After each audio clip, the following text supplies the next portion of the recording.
How big do Harley Davidson engines really need to be?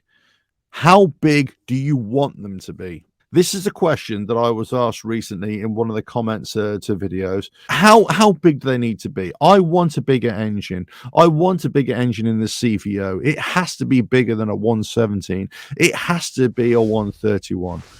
In the Softails, they definitely need bigger engines. This is when we had the 107s only. Yes, they have to have the 114s, and then the 114s have to be 117s. The Taurus, they can't just stay at 114s. They have to all go to 117 engine. I had an interesting conversation a few months ago with a Harley Davidson representative, let's say, and they were saying actually from within the company, there isn't the enthusiasm to give people bigger and more powerful motorcycle engines.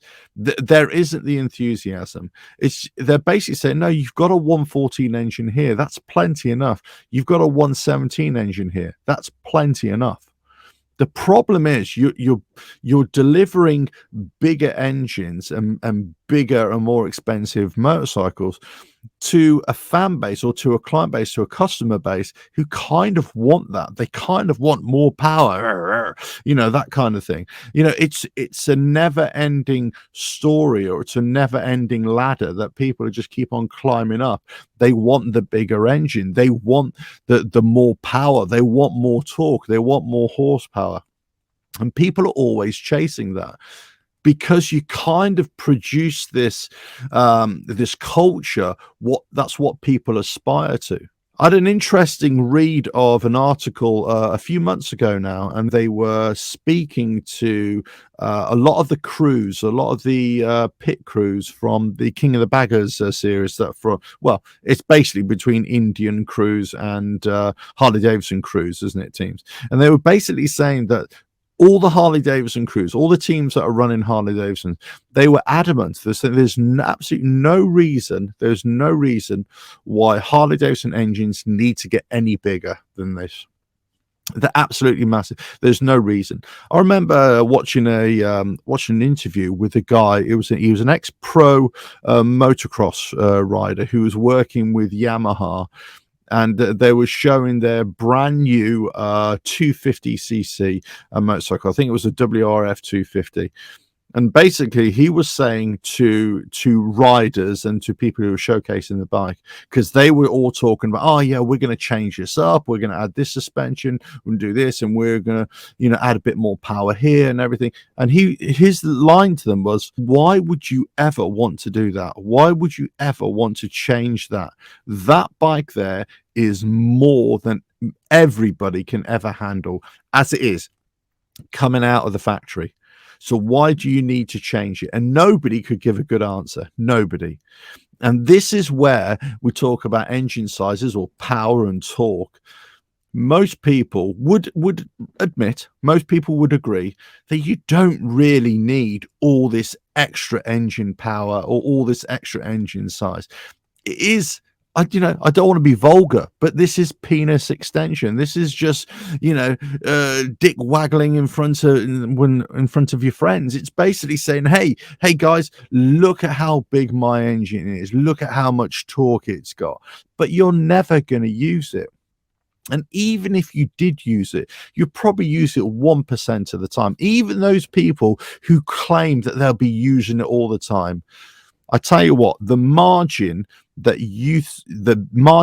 benefit that you'd have over a smaller engine from Harley Davidson would be, well, dare I say it, to repeat myself, marginal. Yeah, it would be absolutely insignificant, because people want more and more. They want faster and faster, but they're very rarely going to use it. Now, if you take that to the track, and if you're talking about incremental gains, but you've got to talk about suspension, you've got to talk about braking, you've got to talk about tires, you've got to talk about settings, different settings for different tracks. And then if you want bigger horsepower, let's say, or for less weight, a better power to weight ratio, yes, you can talk about that in those terms. To eke out maybe 1/100th of a second per lap. And this is what we're talking about. We're talking a few hundredths of a second here per lap. I'm talking about the elite level here. But for the road, you're never going to need that. You're never going to use that. Now, I could be completely wrong here. So let us know your thoughts, what you think. Do Harley-Davidson engines in particular, do they need to be bigger, and do they need to produce more power and more torque and more horsepower? Do Harley-Davidson engines with a 117 engine, is that as big as they need to go? Or do they need to go to a 121, 124, 131? Do they need even bigger engines than a 131? Let us know your thoughts in the comments below. But I would say absolutely not. I ride a Harley Davidson with a 107 engine. I've got to say, I am more than happy with the 107 engine. Now, if I decided to change my bike for another Harley Davidson, yes, I may go for a 114. I may even go for a 117. I'll see what's on offer. But that doesn't mean that I think I'm getting a better engine or a better bike than the 107. I actually think it's a great engine. There's nothing wrong with it. It's got more than enough power for the kind of riding that I would ever do on a Harley Davidson. And that's the key thing. If you're only ever going to do normal road riding, even if you're going to twist it on from time to time, I bet you'll find that a 107, 114 is more than enough. More than enough. Now, in certain circumstances, yes, a 117 or something that's got even more power might even be better. But you can achieve that just by upstaging a 114 or a 107 anyway. You don't necessarily need to go that much bigger to achieve the results that will just alleviate your concerns, let's say. That's my view, but let us know your thoughts. And actually, it appears that my opinion is shared with many people within Harley-Davidson, and certainly those motor racing teams and the King of the Baggers that are running Harley-Davidsons as well. They don't think that you need to go bigger at all. In fact, just stick with what you got. A 114, 117 is more than enough. Let us know your thoughts.